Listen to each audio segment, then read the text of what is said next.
There are things that kill without a sound. Not the bang of a gun, not the roar of a bomb. Just silence. Imagine stepping into an ancient underground temple surrounded by cold stone walls. You hear nothing but the echo of your own footsteps. But then your heartbeat slows, your head begins to throb, the air grows thick and suffocating. You tremble, searching for an exit, but your legs suddenly feel heavy.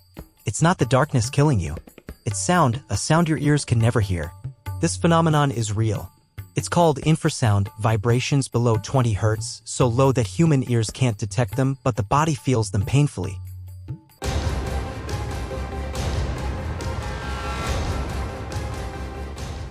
NASA studied this in 1980 to understand its effects on pilots, and the results showed exposure to infrasound can cause nausea, headaches, hallucinations, and even disrupt heart rhythms. NASA Technical Report, 1980. But what's more chilling is these infrasounds don't just exist in laboratories. They lurk in ancient, sacred places, structures built thousands of years ago where people believed gods resided. Some call it the whisper of God. Others believe it's a curse for trespassers. But modern scientists have a colder term, a frequency that kills. In 1998, a British researcher named Vic Tandy shocked the world with an article in the Journal of the Society for Psychical Research. He proved that the ghost sightings in his lab were actually caused by infrasound resonance in enclosed spaces, creating feelings of being watched, rapid heartbeats, and shadowy figures in the corner of the eye. In other words, what people thought was a ghost might just be invisible vibrations. But the question is, how did ancient temples built thousands of years ago have this phenomenon? By chance, or did they know how to create it? And if so, what was their purpose? To inspire fear? To control minds? Or to open a gateway between two worlds? The answer might lie deep underground where stones still hold the sound of a forgotten knowledge. And to explore this, we must journey to a place where the underworld echoes with whispers. Hypogeum, Malta, the underground temple said to speak to the human mind. Malta, a tiny island in the Mediterranean, famous for its beautiful beaches and radiant sunshine. But few know that deep beneath the ground lies another world, a mysterious structure built over 5,000 years ago where sound becomes a gateway to a strange state of being. It's called Hypogeum Helsaflini, meaning the underground temple. UNESCO recognizes it as a unique archaeological site, not just for its age, but for the mysterious acoustic phenomena that baffle modern science. To reach Hypogeum, you must descend narrow stone staircases, squeeze through dark passages lit only by dim yellow lights reflecting off cold lime walls. The musty scent of damp earth mixes with the air as if you're entering the belly of a giant creature. And then you arrive at a room called the Oracle Room, where all the mysteries begin.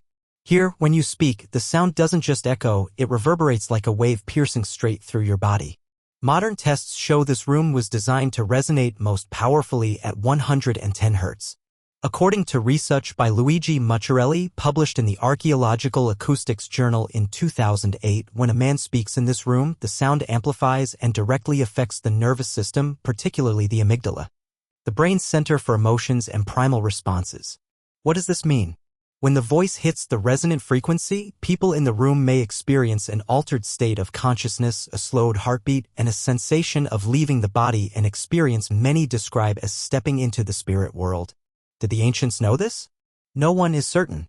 But remember, Hypogeum isn't just an ordinary tomb. It has 3 deep levels with complex architecture and rooms deliberately carved to create perfect acoustic effects.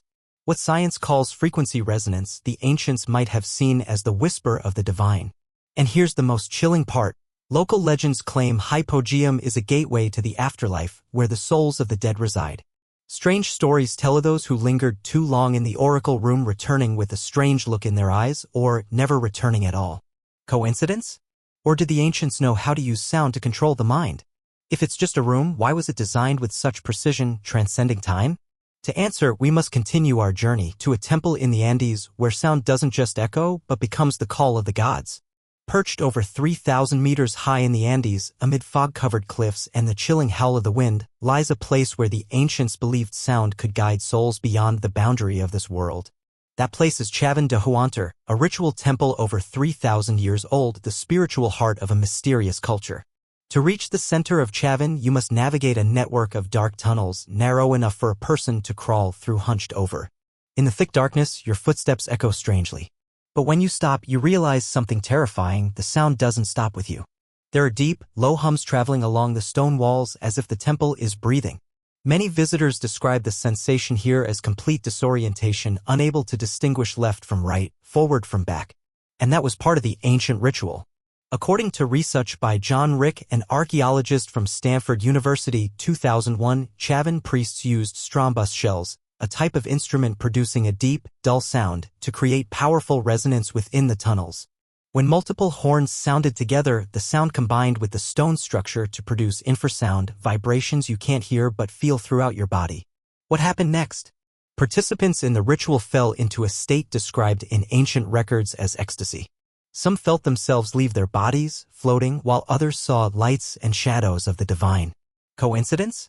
Or was this a ritual designed to awaken a deep part of the human brain?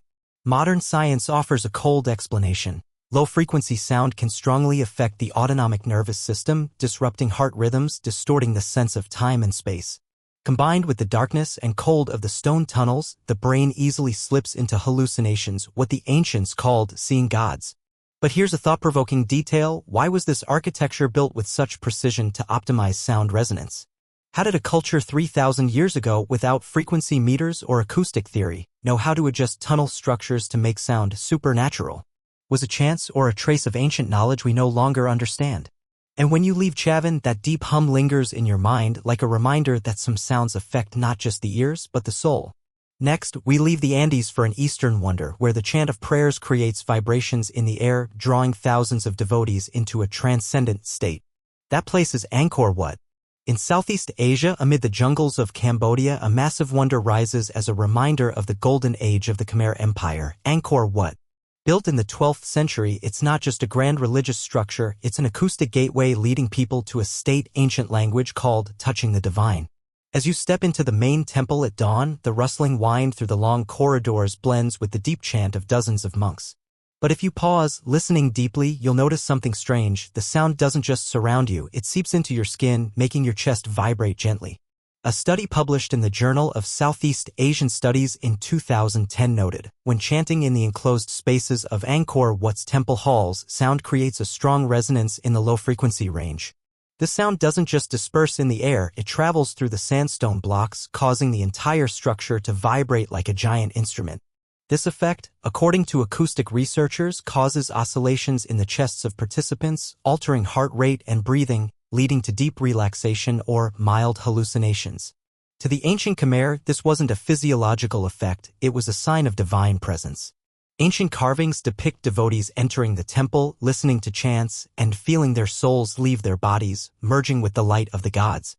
Some believe these vibrations were the path to cross the boundary between two worlds.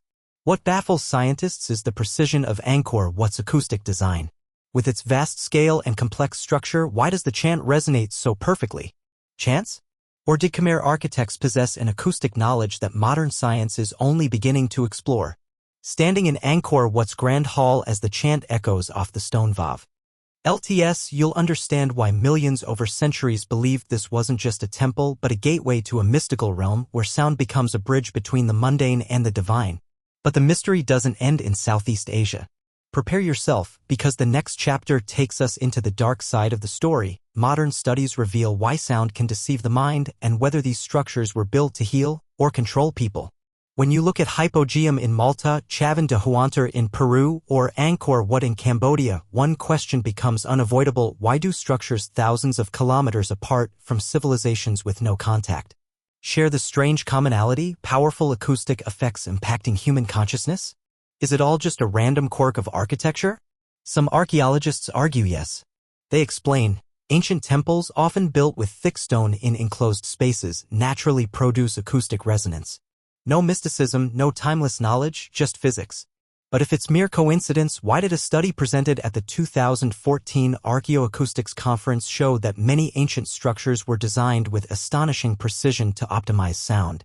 Researchers scanned the 3D structure of Hypogeum and found that the size and shape of the oracle room weren't random. They create resonance precisely at 110 Hz, a frequency modern science knows affects emotions and consciousness. The same report confirmed that Chavín de Huántar's tunnels were designed with amplifying principles, allowing the strombus horn sound to spread and resonate like a massive infrasound symphony. Angkor Wat? Experts noted that its long corridors and high vaulted ceilings were built to optimize the echo of chants, a technique nearly identical to modern concert hall principles. Coincidence? Or evidence of something astonishing, that the ancients understood the power of sound on the body and mind? If this hypothesis is correct, what was their purpose? Researchers suggest three possibilities. Religious ritual, sound helped people feel closer to the divine, facilitating communication with the other world. Mental therapy, low-frequency resonance could induce deep relaxation akin to meditation. Mind control, the most unsettling possibility, if sound can affect the mind, did ancient religious leaders use it to manipulate crowds? An old question, but one that never loses its chilling edge: are we truly uncovering ancient knowledge, or just scratching the surface of a secret humanity has lost? And now we reach the conclusion, a warning and a question for you, because these sounds, though ancient, still linger somewhere in the modern world. If one day you step into ancient temples like Hypogeum or Chavín, remember this: don't underestimate the silence within those stone walls. For that silence isn't still. It vibrates, carrying frequencies your ears can't hear, but your body feels distinctly. Many modern reports, including warnings from archaeoacoustic researchers, have noted some areas in these sites still emit low frequencies, potentially causing headaches, dizziness, and even nausea. For those with heart conditions or neurological disorders, lingering too long in enclosed spaces like the Oracle Room can be hazardous to health. This isn't just an ancient myth, it's a warning written in the language of science. But the question remains, a question even modern science can't answer. Are all these phenomena just random physical effects, or an ancient knowledge we haven't yet decoded? Why did civilizations half a world apart simultaneously build structures with such unique acoustic properties? And the most unsettling thought, were these sounds created not just for rituals, but to open an invisible gateway to another world? We may leave these temples, but the question never leaves our minds. And perhaps right now, in some dark corner of the world, silent vibrations await someone brave enough to listen. What do you think?